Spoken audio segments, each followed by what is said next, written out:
McDonald's is one of the most successful companies in history, but it has a secret. It is not very good at making burgers. No, really. Think about it.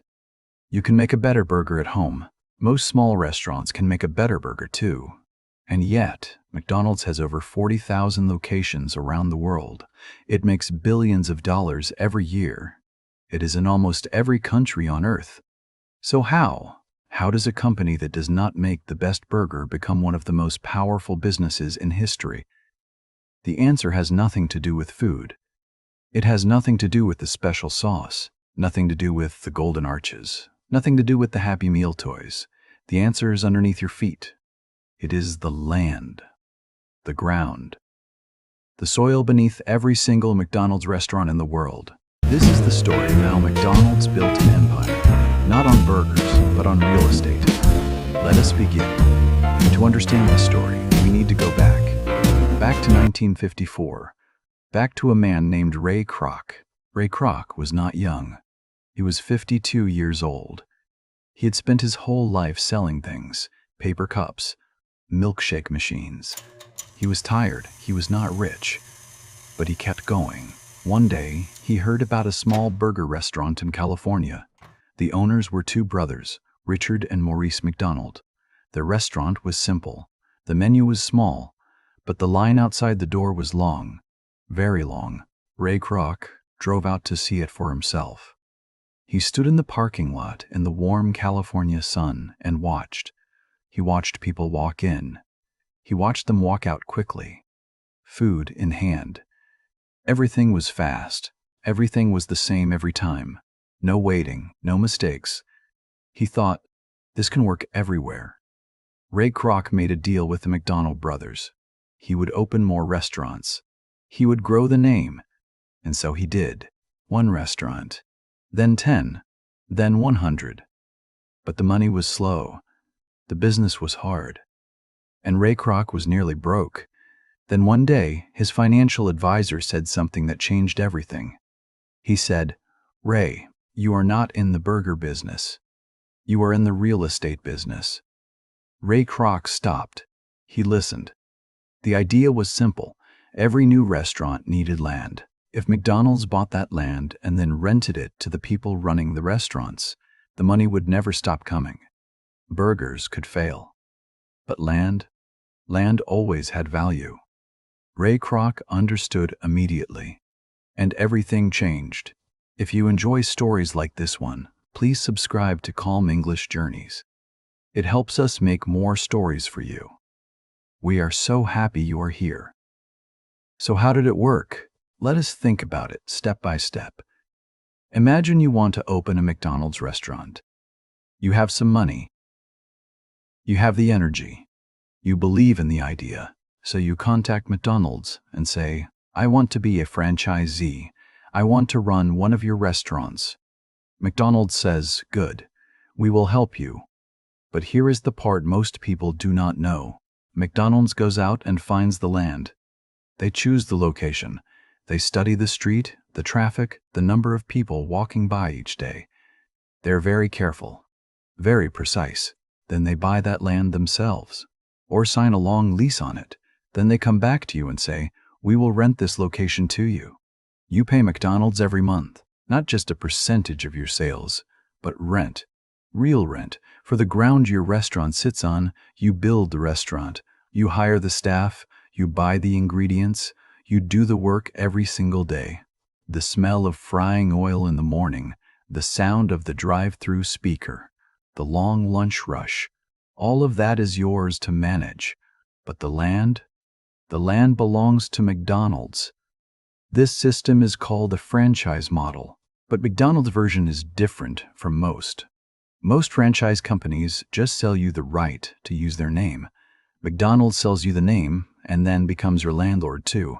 This means that even if a restaurant has a slow week, even if burger sales drop, McDonald's still receives its rent. The money keeps coming. Quietly, steadily, like a river that never stops. By the 1960s, the system was growing fast, and McDonald's was becoming something much bigger than a burger company. It was becoming a real estate empire. But wait, let us slow down for a moment, because this system, as clever as it is, had a hidden cost, and the people who felt it most were the franchisees, the ones doing the work every single day. Think about it from their side. You invest your savings, maybe your whole life savings. You sign the contract. You open the restaurant. You wake up early. You go to bed late. You manage the staff. You fix the problems. You serve hundreds of people every day. And then, at the end of the month, you pay McDonald's. Not just a small fee. You pay a percentage of everything you earn. And on top of that, you pay rent. Rent for the land you are standing on. Land you will never own. Some franchisees did very well. They worked hard and made good money, but others felt something darker. They felt trapped. Because if McDonald's decided to raise the rent, there was very little a franchisee could do. The contract was already signed. The restaurant was already built. Leaving meant losing everything they had put in, so they stayed, and they paid. The air inside those meetings between franchisees and McDonald's corporate offices was often cold and tense. Complaints were made. Arguments happened. Some franchisees joined together and tried to push back against rising costs, but the system was designed carefully. McDonald's held the land. And whoever holds the land holds the power. This was the hidden cost no one talked about in the beginning, the dream of running your own business, but always under someone else's roof, always on someone else's ground. Ray Kroc once said something very direct. He said, "This is rat eat rat, dog eat dog." He was not a soft man. He built a hard system, and the system worked for McDonald's. And yet, the system kept growing, and the world kept accepting it. By the 1970s and 1980s, McDonald's was opening new restaurants at an extraordinary speed. Some years, they opened more than one new location every single day. Think about that. Every single day, somewhere in the world, McDonald's was planting its flag into new ground, literally. Today, McDonald's Corporation owns or leases property in over 100 countries. Some experts estimate the total value of its real estate at more than $30 billion. To put that simply, if McDonald's sold all its land tomorrow, it would still be one of the richest companies in the world, even without a single burger. And something else happened too. Other companies began to watch. They began to learn. Starbucks studied the model. So did many hotel chains. So did dozens of other franchise businesses around the world. The idea spread quietly. Buy the land first, then build the business on top of it. The McDonald's real estate model became a template, a blueprint that others copied and adapted. And for ordinary people, for customers walking through those glass doors every day, none of this was visible. You saw the menu. You smelled the fries.